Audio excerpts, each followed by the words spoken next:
Event at the White House tonight where Donald Trump offered these words to now Justice Kavanaugh. On behalf of our nation, I want to apologize to Brett and the entire Kavanaugh family for the terrible pain and suffering you have been forced to endure. Those who step forward to serve our country deserve a fair and dignified evaluation. Not a campaign of political and personal destruction based on lies and deception. If I had to guess, I would bet that Donald Trump wrote those lines himself. Just my guess.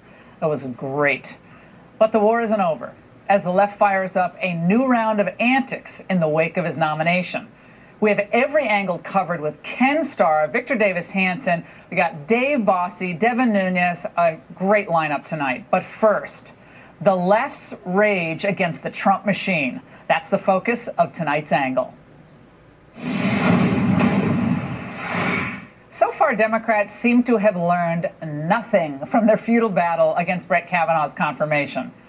They put the country through 3 weeks of what basically amounted to a he said, she said. I thought that Brett was accidentally going to kill me. I have never done this to her or to anyone. They use paid activists to corner senators. You are allowing someone who is unwilling to take responsibility for his own actions to sit in the higher court of the country. Shame! Based on what we've seen, was that an assault? They help stoke protests that range from unhinged to downright pathetic. We are about to march. We need everyone to pay attention. I'm not paying attention. Can Linda Sarsour learn some rhymes every now and then? All right, well, they use their pals in the press to run with the most outlandish, unsubstantiated claims possible. The nomination of Judge Brett Kavanaugh plunges deeper into danger tonight over an allegation of sexual assault that leaves his confirmation in mortal jeopardy. A third allegation of sexual misconduct against Supreme Court nominee Brett Kavanaugh surfaced today. What we know about the allegations from the third accuser and the late-breaking news of a fourth accuser. She considers her own memories credible, and she felt it was important that she tell her story before others did without her consent. But despite all their efforts, the emotional pleas, and all the big money behind their smears, on Saturday afternoon, Kavanaugh was confirmed by the U.S. Senate. So after their spectacular flameout, what do the Democrats do in response? They double down on failure. If he is on the Supreme Court and the Senate hasn't investigated, then the House will have to. You'll investigate. We would have to investigate any credible allegations. I'm totally focused with all the angry women and the men who listen to women and support the credible accounts of sexual harassment and sexual assault, which is very underreported, that I'm focused like a laser beam on the elections. But there are signs that this angry gender politics game is just not working. A Marist poll last week found that there's virtually no gender gap when it comes to Justice Brett Kavanaugh among either Republicans or Democrats. 80% of Republican women have a favorable view of Kavanaugh, with 81% of Republican men agreeing. And on the Democratic side, men have a greater unfavorable view of Kavanaugh, 85% to 75% of women. Well, the struggle over Kavanaugh, as we noted in the angle shortly after he was nominated, was always going to be political. The Democrats were going to savage anyone Donald Trump nominated, except maybe if he renominated someone like a Merrick Garland or something completely cuckoo like that. The perpetual rage against all things Trump also seems to intensify the more Trump accomplishes. And it's unrelated, by the way, to how optimistic and how confident American workers and consumers are about the economy. None of that even matters to the crazies on the left. Consider what the president, with the help of Mitch McConnell, has accomplished just on this very important issue of judicial nominations. Of course, 2 Supreme Court justices, 26 federal appellate court judges, and 41 federal district court judges. And by the way, they're just getting started. And of course, President Trump has chalked up so many other impressive wins, gets very little credit in the mainstream media for it. He successfully renegotiated NAFTA, forcing both Mexico and Canada to accept a deal that finally begins to treat American manufacturers and American workers fairly.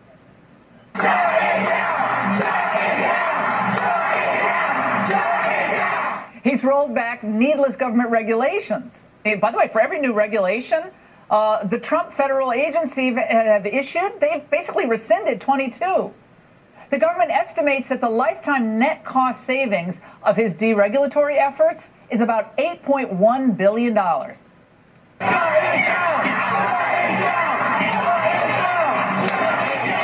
And Trump passed the largest tax cut in a generation. Manufacturing jobs are back, the GDP is above 4%, and we have the lowest unemployment in nearly 50 years.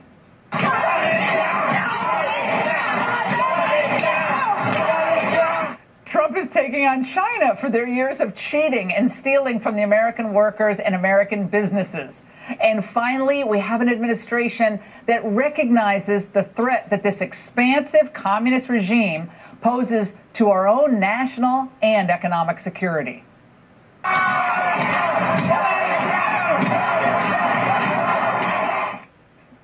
Trump is transforming both the country and the Republican Party, and not a moment too soon. Even the ranks of some of the never-Trumpers have dwindled, and they grudgingly admit the genius and success of Donald Trump. The Kavanaugh struggle was a clarifying moment for the never-Trump crowd, like a political astringent. Bret Stephens, Hugh Hewitt, and Eric Erickson all lined up behind the president in the midst of the Kavanaugh fight, some more than others, but nevertheless, it's a big change. By the way, remember, this was Eric Erickson, who was head of that Red State website back in August of 2015. I wanted to give the man a lot of latitude because I know he taps into some anger that even I share with the Republican Party, and a lot of us here do. But if our standard bearer has to resort to that, we need a new standard bearer. And this is Eric Erickson to the Washington Examiner last week. Quote, "For the first time, I see myself voting for Trump in 2020. It has a lot to do with Kavanaugh. He's not the only reason, but he's definitely the straw that broke the camel's back." Is Eric calling himself a camel? Or is that the left? Anyway, I'm happy and I'm glad. Eric's a good guy. Of course, establishment figures such as Mitch McConnell and Lindsey Graham, John Cornyn, none of those guys wanted Trump to be the nominee.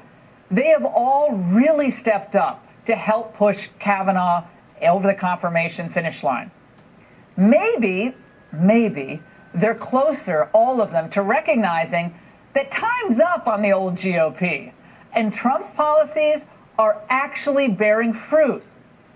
All the excitement is with Trump. Let's face it, all the momentum is with his ideas.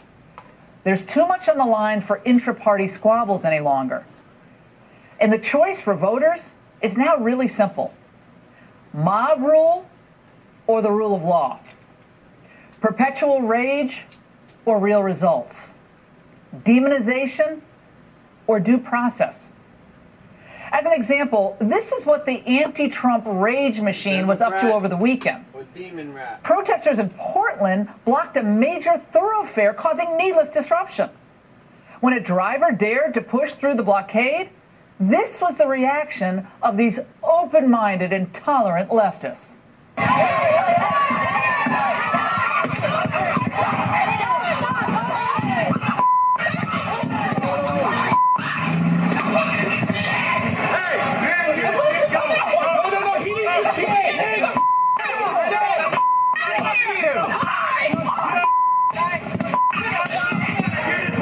It's like a scene from Homeland or something from Benghazi.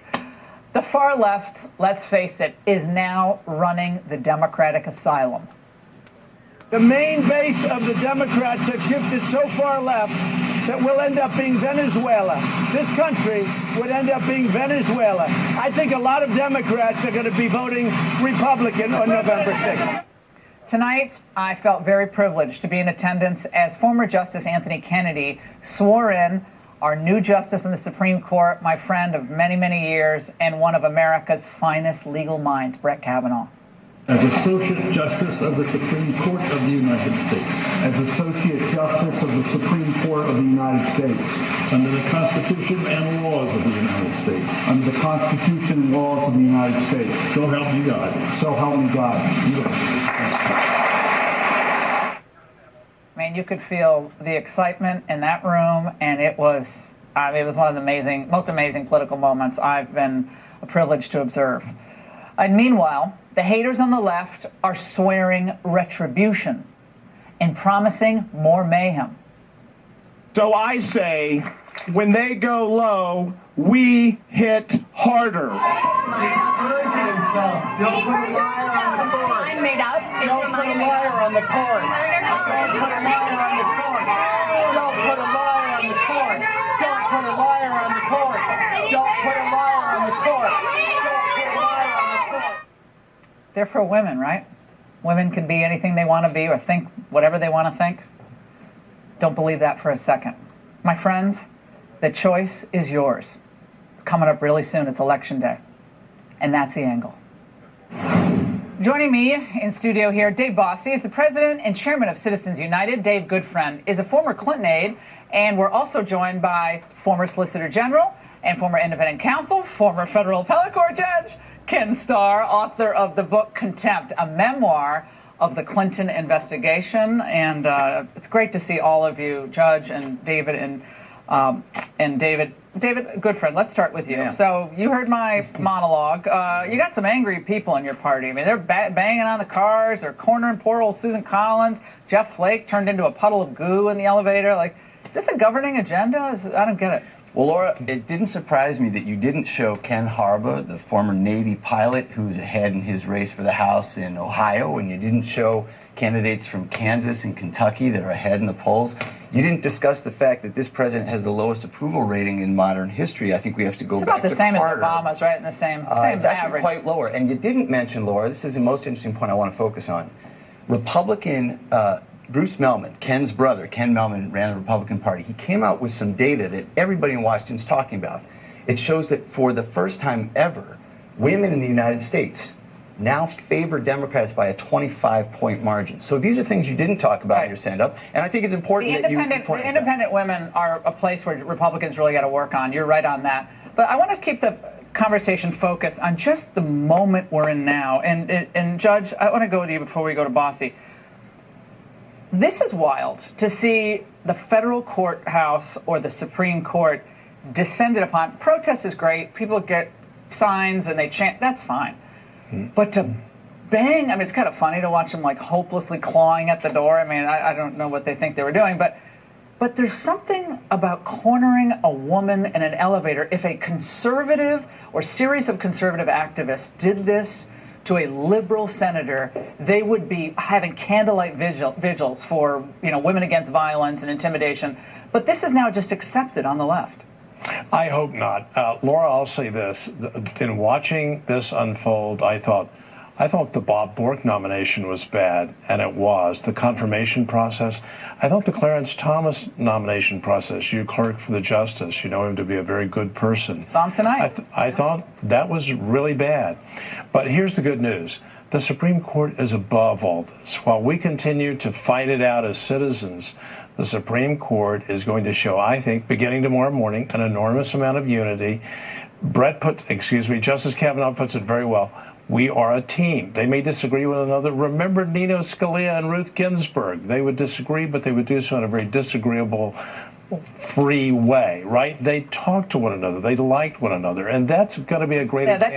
That doesn't cut through in what we're seeing with the claims the court will be illegitimate. I want to get to that in a moment. Yep. I want to play for you what when you were at the event we sat next to each other. What am I talking about? We were sitting next to each other when Brett Kavanaugh got up and spoke. Let's watch. The Senate confirmation process was contentious and emotional. That process is over. My focus now is to be the best justice I can be. I take this office with gratitude and no bitterness. every American can be assured that I will be an independent and impartial justice, devoted to equal justice under law. I mean, he's a Bush guy. He's a Bush guy. I've known Brett for a long time. He's just one of the smartest people, one of the kindest people. And I thought that statement was so lovely after everything that we've been through as a country over the last 3 weeks. Yeah, Eric Holder, tweet that came out, Bossy, and read it for you. With the confirmation of Kavanaugh, the process which led to it, the legitimacy of the Supreme Court can justifiably be questioned. The former Attorney General of the United States. It's disgraceful. The entire process was disgraceful. What Justice Kavanaugh did tonight was exactly what someone in his position, anyone of any party, should be doing, and that is separating the politics from it and saying, I am now a member of a team of 9 and I am going to bring equal justice to all Americans based on the Constitution. And that is something that I hope the left hears, and they are trying to damage and delegitimize this court. David, I want to play for you something that Alan Dershowitz said on Fox today. Let's watch. I'm particularly outraged at my colleagues and students at Harvard Law School, those of them who have made it impossible for Kavanaugh to continue to teach there. It's rampant McCarthyism at its worst. David, he was a phenomenal professor. He's now a sitting Supreme Court justice. I shook hands with Elena Kagan today. I'm so impressed with her. I mean, I probably don't agree with a lot of her jurisprudence, but she's a woman who's ascended to the highest court in the land. We had a lot of Republicans voting for Sotomayor and Kagan. What is this? What's happening? Well, I worked with Elena Kagan, Justice Kagan, in the White House, and I agree. She's a phenomenal person, and she was the dean of the Harvard Law School when now Justice Kavanaugh was hired. He can't go there now. I think that any time, let's he can't go to a university and speak. He cannot teach as a 2 or 3 classes at a law school today. You know, you realize that, right? Pepperdine might take him. Oh, gladly. I think Pepperdine would probably take him. Absolutely. I think the level of discourse in this country has gotten so acrimonious that it's hard for. I mean, look, we're all sitting here having a civil conversation. It's getting harder to do that, and that's a shame. I do think, however, that thou shalt reap what thou dost sow, and I think that when you have a president who thrives on division, this is what he does best. He's a divider. Obama never divided the country. Not at all. It was more divided after 8 years of Obama than we were. I think the popular 10 vote years speaks earlier. for itself in both instances, and I think the rhetoric of both men speaks for itself. But look, you can throw barbs, I can throw barbs, we can talk about what started it. We cannot deny where we are.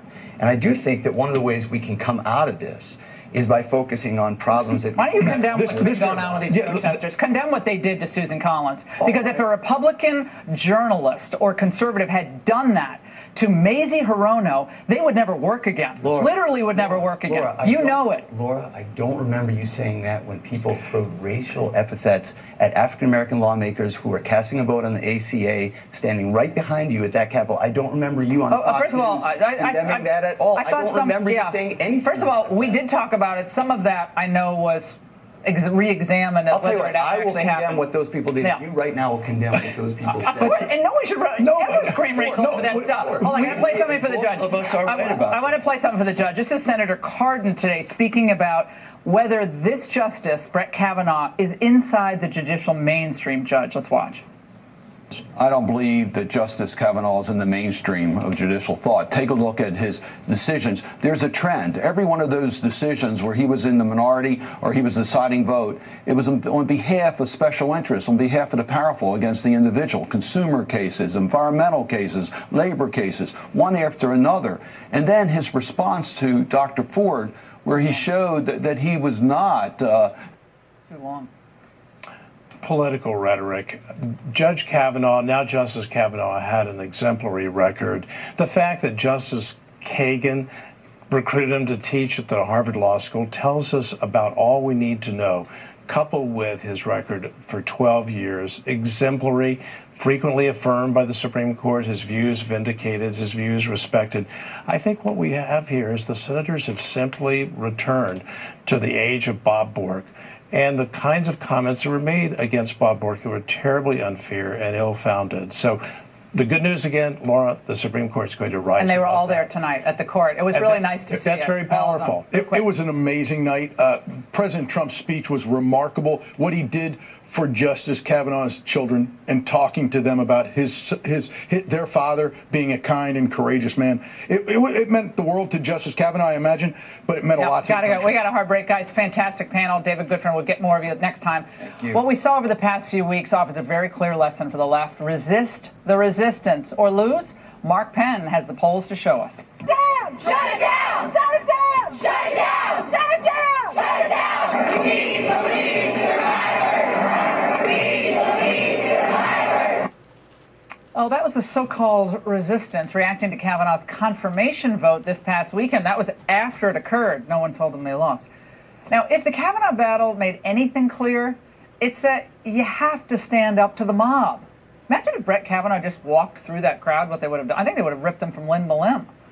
If you don't stand up to the mob, they'll walk all over you. My next guest says if the left continues with these tactics, what you saw in that video, they might not get their big blue wave they were hoping for come November, even worse. Joining me now with a reaction, former Clinton advisor and Democratic pollster Mark Penn, along with Monica Crowley from the London Center for Policy Research. Great to see both of you tonight. Now, Mark, I want to start with you. We've actually seen some on the left claim that the party didn't really work hard enough to defeat Kavanaugh. And, you know, is there any hope here for some calmer heads to prevail before the midterm? Well, I hope so. I mean, look, any postmortem of this would say, did the resistance work? No. The moderates, like Susan Collins and Lindsey Graham, they became antagonized and sided with Trump.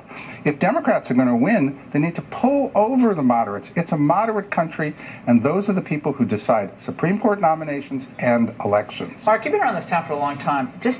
I kept playing the video of them clawing at the door because partly it's really funny. Second of all, it's kind of shocking. I clerked at the court. There was always a sense of decorum. There were protests. That's fine. That's the way it is. But to actually be up at the door of the court, like with this frenzied reaction, I've never seen anything like that. Never. Well, I'd like to see more Democrats upholding our institutions at this critical period. Look, our country is all we have. And the most important thing is to bring a sense of national unity when things are decided. And I think more Democrats would do better taking that tactic after this vote than the opposite, both for the moral reason that it's the right thing to do and for the tactical reason it'll get more votes. Monica, your favorite, Senator Mazie Hirono, I think it's great they're going to go be your press secretary. She actually was out on State of the Union on Sunday and was asked about this tactic of going to people's homes and protesting them there. Let's watch. To run senators out of restaurants, go to their homes. Is that going too far? I think that it just means that there are a lot of people who are very, very much motivated by what is going on. This is what happens, you know, because when you look at white supremacists and all of that, this is what's coming forth in our country. So Monica, basically she was saying it's fine. Read between the lines. She wasn't saying that's scary stuff. Right. She was basically giving it a green light implicitly. Right. And with the exception of Mark Penn, and a handful of other responsible, moderate, centrist Democrats, the few that are left, there are no real responsible grown-ups in the Democratic Party to condemn this kind of thing. They're almost afraid to, even if they want to, because the party has been wholesale taken over by the left. The left is at war, Laura, and that's why they're constantly and immediately reaching for the most extreme, the most radical, the most violent in some cases, because that's the only way that they can win this war. It's a war against the Constitution, against free market economics, against individual liberty, against all of the things for which Justice Kavanaugh is going to fight on the Supreme Court. Therefore, they had to destroy him. And when you layer that on top of their absolute hatred for Donald Trump, this is why the left now in the Democratic Party and many in the media have been taken over and consumed, and actually they're cannibalizing each other. Oh, no. Unlike anything I've ever seen. Unlike anything we've ever seen, including 1968, the Democratic National Convention in Chicago. Yeah. Mark, you're a poll guy. I want to show you this new poll out from CNN. This was a few days back. Approve or disapprove of how the Senate Dems are handling the confirmation vote. Independents, 58% disapprove, 30% approve. Democrats, 67% approved, 26, and Republican 87 disapproved. Tell me about what that might mean. That was last week. Well, look, I think it says independents are reacting quite negatively to what they see as this food fight. And remember, Democrats were cruising here into a pretty safe victory. And now the conservatives have really been energized in a way that really wasn't the case a week or two ago. Look, in the Harvard Harris poll, 69% called these hearings a national disgrace. So you got to understand, the public knows there's something wrong and rotten here when they see these kinds of actions. Well, some people probably thought, oh, we're leftists, and they thought it was a disgrace that Brett Kavanaugh's on the court. Well, look, there were people on both sides of this with really sincere views. But when it gets distorted, and when they see that the speeches are fake, and when they see that, in fact, people aren't really sincere and reasoned the way Susan Collins was, we needed a Democratic Susan Collins. That's what would have won the day. Monica, when you think about people like that writer for Colbert who said, well, we might have lost, I'm paraphrasing, I don't even know his name, but we might have lost, but at least we ruined Kavanaugh's life. Yeah. Really? I mean, that's what you, I thought, first of all, I thought you're supposed to be funny. Okay, you're not funny. No. You're tedious, and your character was your boss lived a derivative lifestyle on TV for how long? That's the only reason he first got noticed. But what is that? That's really what you wake up and you're interested in doing? I mean, that's what the Democratic Party is today? Actually, she gave up the game with that tweet, right? I mean, that was pretty well honest of what their whole objective was. It was to defeat him, and if they couldn't defeat him, to ruin the man and try to ruin his reputation and derail him. Look, the left is incapable of or unwilling to learn from history. Every time they go full radical like this, they lose at the ballot box. Richard Nixon, Ronald Reagan, Bush 43, and now Donald Trump have all been beneficiaries of the leftist mob, their tactics, and their intent to destroy everything that has made this country great, our very foundational principles. They refuse to learn, and they can't learn because they're at war, Laura. Period. It's all about power and control. Well, I think that there actually is a really interesting debate to be had, if people want to have it, on what to do about China. Like, what is our role vis-a-vis China? What are we going to do with NATO down the road? You know, what about this $20 trillion of debt we have? Are we ever going to build the wall? What about immigration? That's millions and millions of people coming into the country over the last, X number of years. How is that changing the country? Is it good? Is it bad? Do we want more? That's actually really interesting stuff. I love that kind of debate. This kind of stuff is this is like 8th grade stuff. Anyway, guys, great segment. Thank you so much, Monica, Mark. And the wake of the Kavanaugh confirmation, Democrats, as I said, are in full freakout mode, from wanting to abolish the Electoral College to talk of court packing, the latest leftist madness. Next. The anti-Trump Kavanaugh resistance looks a lot to me like a progressively debilitating mental disorder. I'm calling it PKCS, post-Kavanaugh confirmation syndrome. Now let's walk through the stages, starting from the beginning. First, Linda Sarsour disrupted the first confirmation hearing. Then, Brett Kavanaugh was accused of rape. Then, of flashing his private parts. Then, accused of, basically, gang rape. Then, Soros-paid radicals cornered Jeff Flake in an elevator. And after a second hearing, Kavanaugh was then basically being accused of being an alcoholic and of having anger issues. And when all that failed, a mob of crazy-eyed protesters smashed and claw at the Supreme Court doors and waved filthy signs. Once Kavanaugh was confirmed, Democrats, of course, promised impeachment and to abandon the Electoral College, and finally to pack the court to offset the 5 conservatives on the bench. Joining us now with a reaction to this tragic disorder, Victor Davis Hanson, senior fellow at the Hoover Institute and author of the book, The Case for Trump. Victor, you've been covering this. It's sort of you've heard of inflammatory bowel disease. This is inflammatory anti-Kavanaugh Trump madness, okay? And have Democrats, in your mind, in recent years, have they ever been this far left or this much unhinged? No, I don't think so. I think you can trace it from that period from 2009 to 16 when Obama promised them that a new demography, immigration, identity politics, the system was geared for that.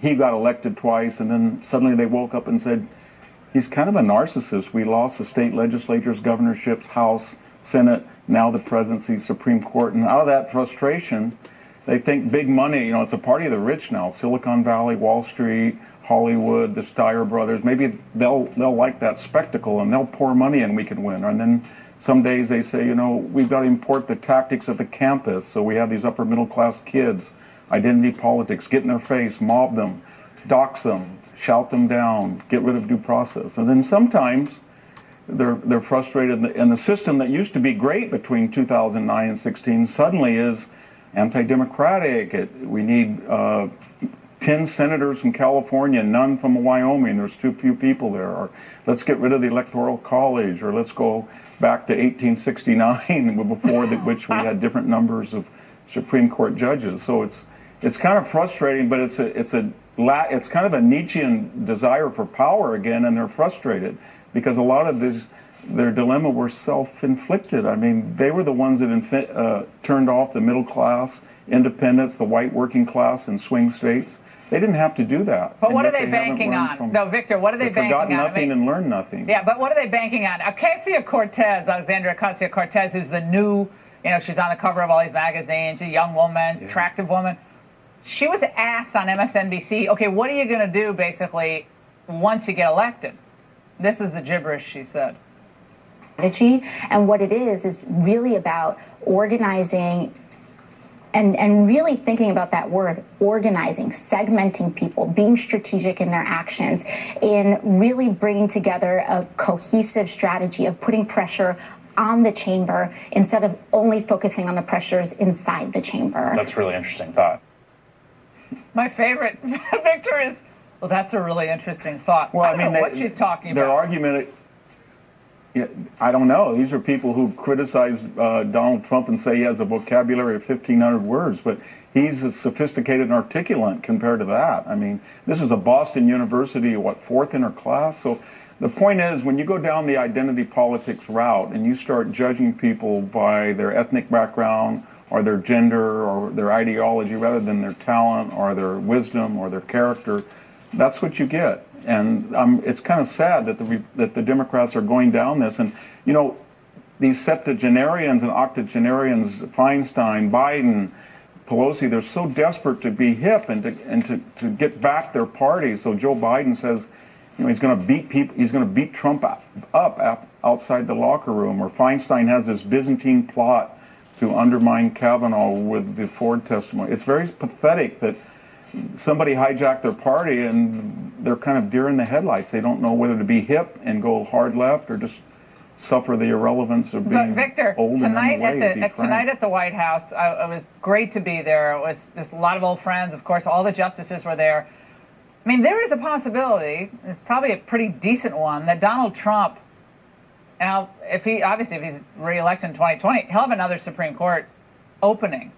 If Brett Kavanaugh, who is a Bush appointee, Bush staff secretary, you know, very mainstream person and judge, if he is subjected to this, can you imagine if Ruth Bader Ginsburg's seat suddenly is open, or she retires? She says she won't, but what will they do then? I mean, Bill Maher's saying the president doesn't have a right to appoint anyone else, basically. Yeah, I think it was a very brilliant and underappreciated move by Trump, but by nominating Kavanaugh first, he demonstrated that if you're a Bushite, you went to the right schools and you could be caricatured as a preppy, a mainstream blue-stocking Republican, and they destroy you. Think what they'll do to the next appointee that's further to the right, and then when she's nominated, they're going to say, he can just say, look, it's not her, it's not anybody, it's just us, and we're either going to hang separately or hang together. So he's really destroyed the Never Trump movement, because 90% of that small rubric of about 10% now say, you know what, I don't have any choice. It's either scratching on the Supreme Court door or Donald Trump, and I'll take Donald Trump and the Republican. And Victor, so I never will get tired.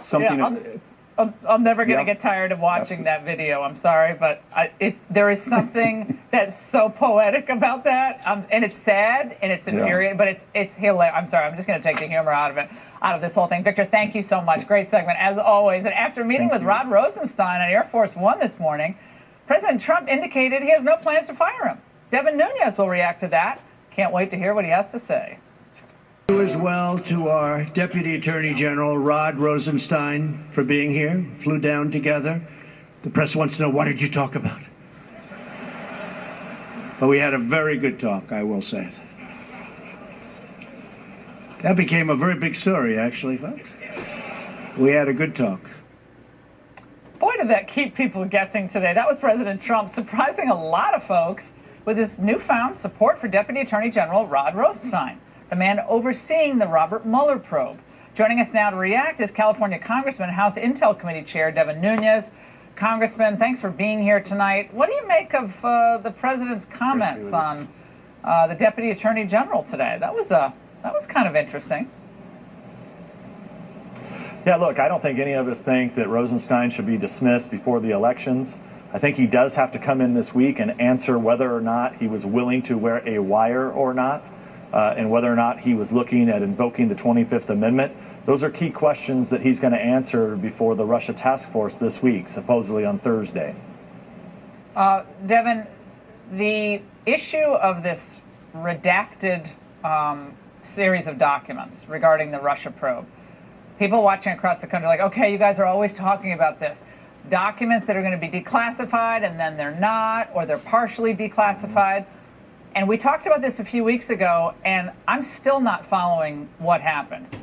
The Deputy Attorney General, with a few others from the intel community, convinced the president, correct me if I'm wrong, not to declassify documents about the FISA warrant against Carter Page and other renewals of that warrant, and kicked it over to the Inspector General, correct? What else do we know about this?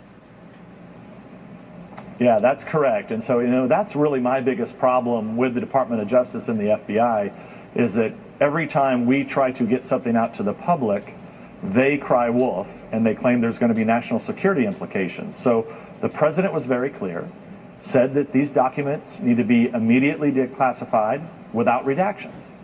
Then what happened is that a meeting occurred that you just referred to, and then suddenly the IG was brought in. Now, my challenge with the IG, I don't have anything against the IG. IG's probably a great guy, but we're Congress.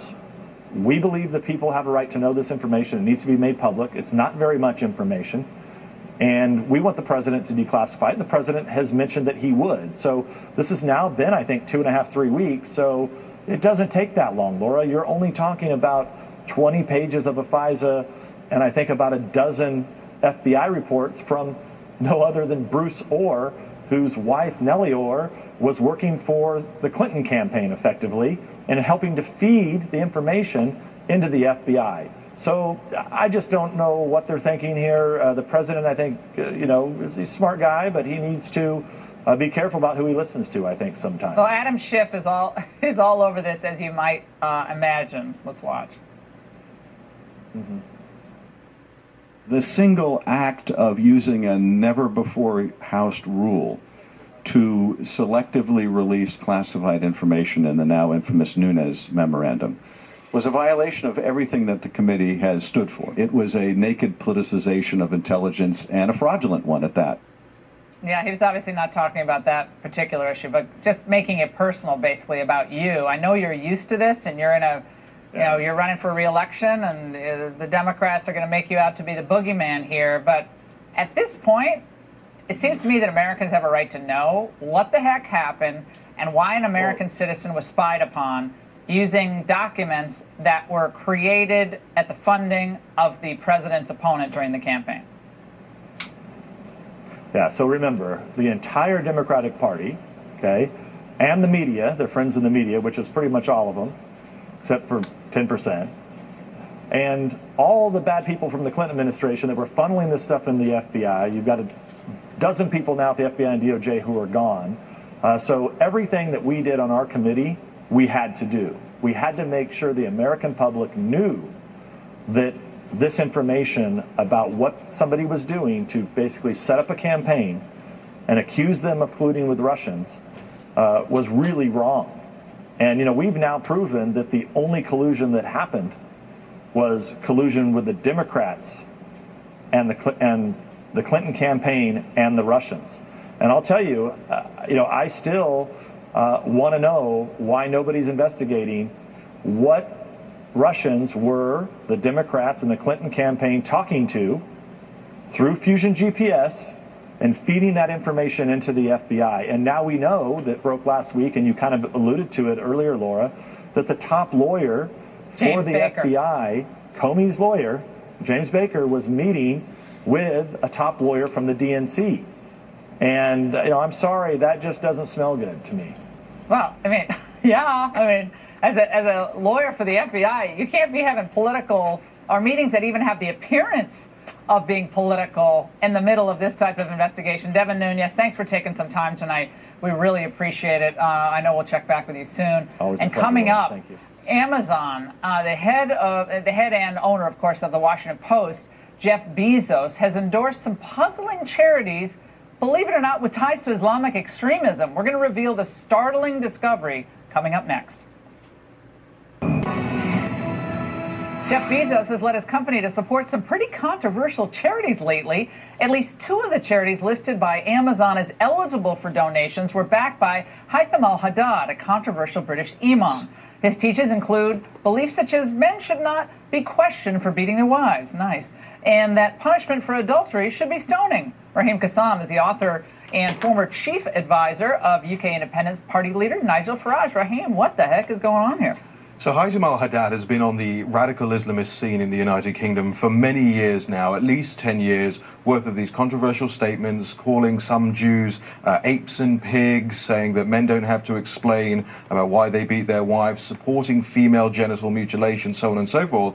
And what Amazon has done is it has decided to do this sort of charitable thing where you can top up, for charity, whatever you purchase on Amazon, a percentage will go to these charities.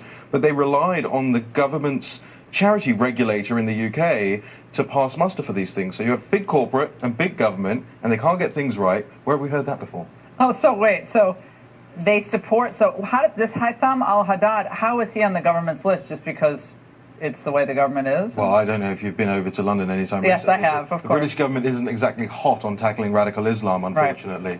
Right. And here's what I want to know. Given what he said about female genital mutilation, given what he said about women being beaten and so on and so forth, why aren't the types of women who are banging on the doors of the Supreme Court today, banging on Amazon's doors, saying, why are you supporting this guy? Why are you giving money to a radical Islamist cleric who wants women's clitorises mutilated? It's extraordinary. It's disgusting.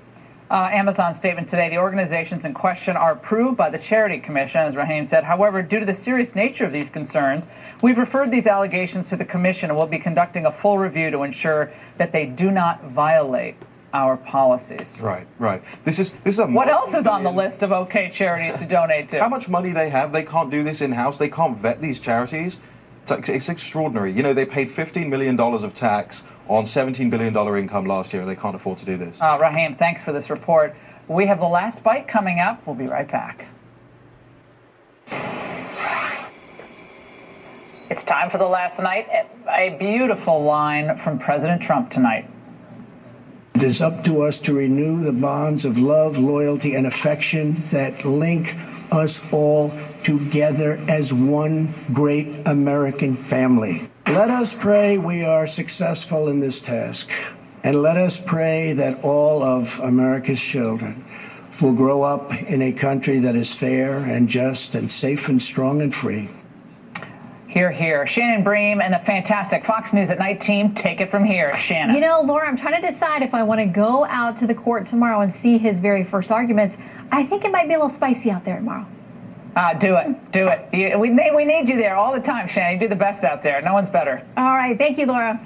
Thanks. We begin with the Fox News Alert. New tonight, Democrats vowing to stand and fight.